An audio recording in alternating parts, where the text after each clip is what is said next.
game was played between Levon Aronian and Vidit Gujarati. It was the third round of the FIDE Nations Cup, and it was a matchup between Team Europe and Team India. So it was really an exciting match. And if you like to see the live commentary of these games, you can just go to chess.com TV and watch them. So now this game started with knight f3, d5, e3, the red c opening, c5, c4, d4, e cross d4, c cross d4, and now bishop d3. So now knight c6, and now there are only 4 games which are played in this position. Now we have castling by white. Now knight f6, bishop c2, and bishop g4, bishop a4, and it is now move 8, and we have a completely new game on the board. So knight d7, h3 attacking this bishop, bishop back to h5, and now d3. So maybe rook e1 was here a better move with better attacking chances on this open file against the king. But even the d3 move is fine. So now e5. Now rook e1, and white plays it. Bishop e7, nb-d2. So white is also eyeing this outpost on this square. And it would be really good if black could not push f5. So for example, if black castles here and knight e4, so there can be bishop g6 simply, right? And it's okay, but it's not the best use of that outpost right now. So let's go back to the game. Now queen c7, and now a3. So bishop g6 was also option instead of queen c7. Now after queen c7, a3, a5, knight g3 attacking this bishop. Now this bishop goes here, and now bishop c6. So the reason why white takes this bishop, takes this knight is that this bishop is not doing any good from this diagonal or even this one, and isn't also doing anything on this diagonal. So Aronian thought that it was okay to just trade this bishop for the knight, because this knight could really do a good job in the future. So bishop cross c6, b cross c6. Now here Vidit drops a pawn, because now white can just take on d4, and Vidit is forced to take, and now Aronian just gets this bishop. I'm sorry, just a second.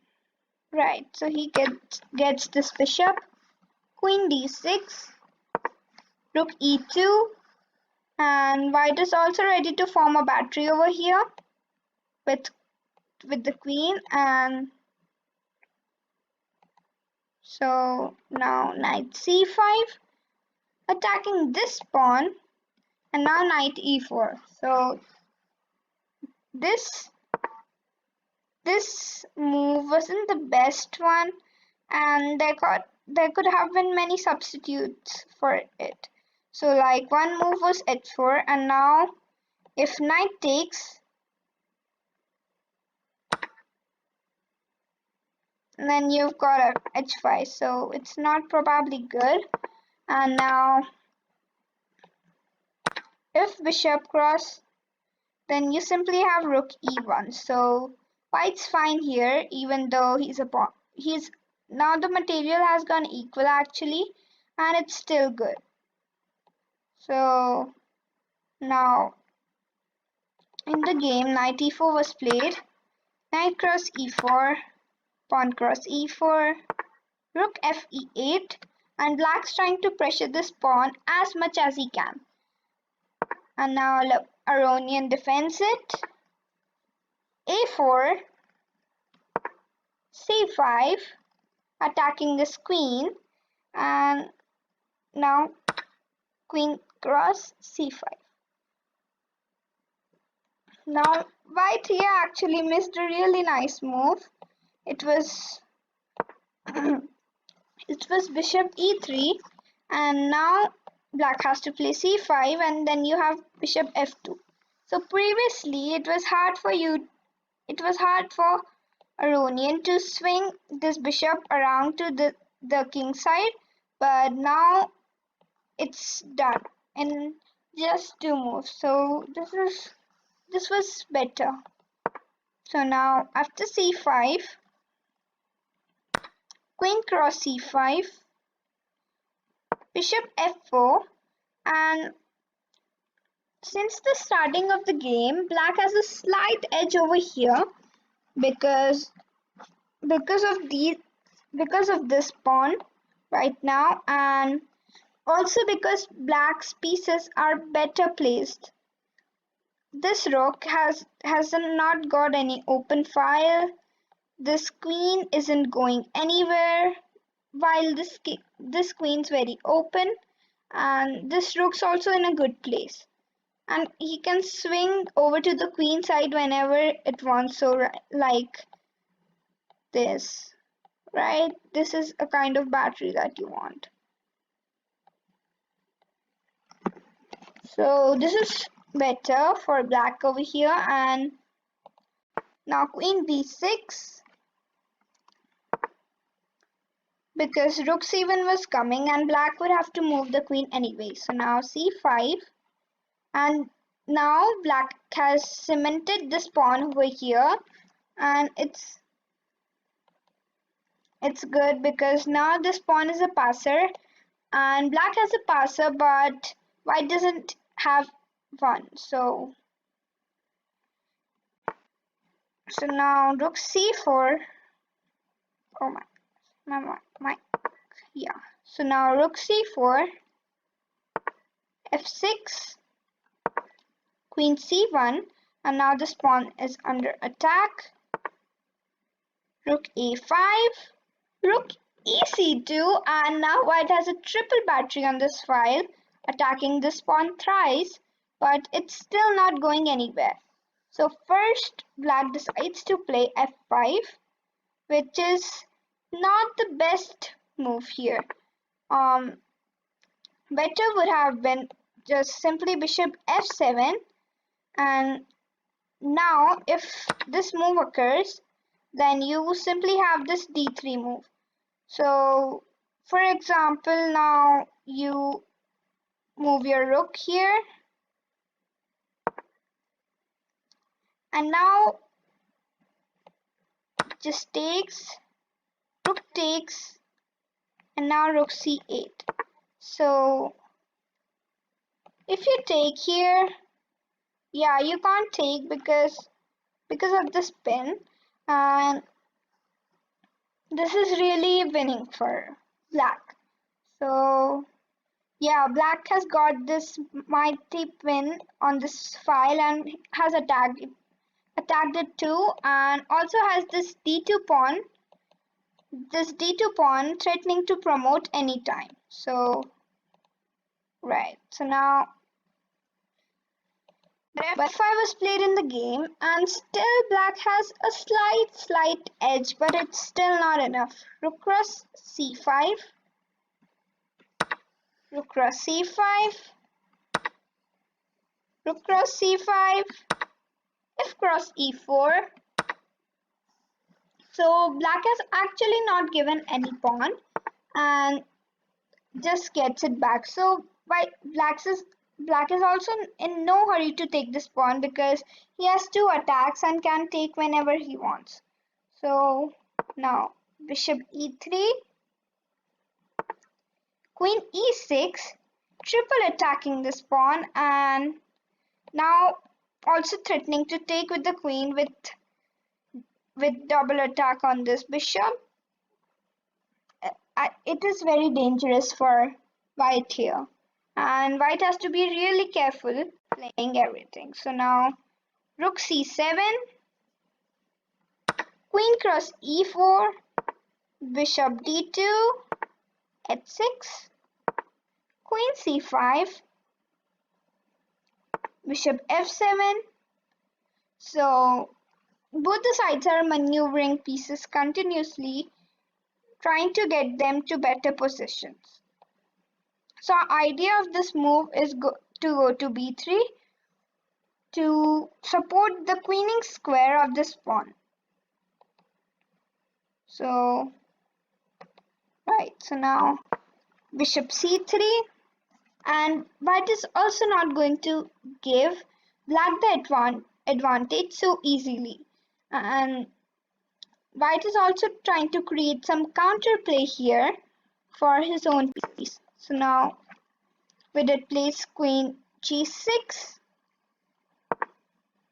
and now rook e7, an offer to trade the rooks, and black accepts it. So now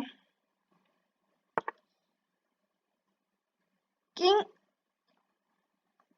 h7, queen e5, bishop e8, still trying to just somehow queen this pawn over here, and now king f2, bishop f7, and black has no choice but to play this after there's a double attack on this pawn. So now g4, bishop b3, and now black is also supporting the queening square. So now king e3, bishop c2, and this bishop is kind of a pawn here, and it isn't doing much, but if this bishop would have been a pawn, it would be really nice for black over here. So black would have had a lot of advantage if this wasn't a pawn and the bishop would have been here. It would have been too good. So now king d2, bishop has to go back. Now king e3, bishop c2. So they are kind of repeating the moves, but white doesn't wish to have a draw, and so plays queen e7. Now bishop c2. Now this is a really wrong move because instead of bishop c2, bishop d5 should have been played, so that this bishop has a good lot of space here, and this pawn isn't going to fall any soon. So black should not keep worrying about that, and should have played bishop d5, so it would have been a draw. But bishop c2 was a mistake here, and b4, an amazing move. So I would like you to pause your videos and find out the best continuation here for white so that he can get his advantage with this brilliant move that Aronian had played.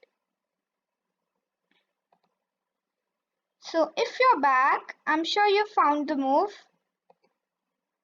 and the continuation after a cross b3 and now bishop b2. So now this pawn is going to be very, very fast, and even though black here has these two pawns just 2 steps from queening, he can't do much about it. So now h5 and now g5. So everything here is going white's way, and it's really bad for black. So let's see what move should have black played after this b4 move. So here it's still a draw. If black would not have blundered with the en passant, it could still have been a draw after h5 here. Sorry. Yeah, h5, g5, and now it's roughly equal even though white has the slight edge. So this could have still been a draw if black had not blundered away. So now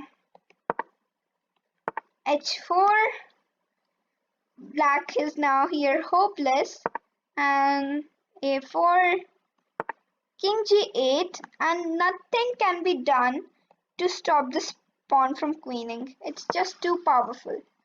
a5, oh my gosh, that was a spoiler, right? Okay, so yeah, there's not much. h4, king g8, a5, king h7, a6, and now he can't take because of this checkmate over here. This would be really bad if he took, but he didn't take. So after a6, bishop d1, trying to sacrifice this bishop for some counterplay, but that isn't going to happen. So now d2, queen cross g7, queen cross g7, bishop cross g7, king cross g7, and black is too far away from the square of this pawn and can't stop the pawn in time. So this is really bad for black here, and this is completely losing. So now king cross d2, and if you would like to see what would have happened in the game, it's just ridiculous because now there's nothing that black can do, because now king g6, a7, king f5, and now there's a queen for white. So this is simply winning. And this pawn also can't do anything because it is inside the square. The king is inside the square, so it is really bad for black here. And Vidit had resigned on the 56th move here, and India,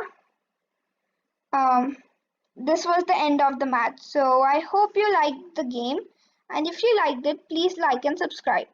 And don't forget to get back, because I'm gonna analyze more of the FIDE Nations Cup games. Bye till next time.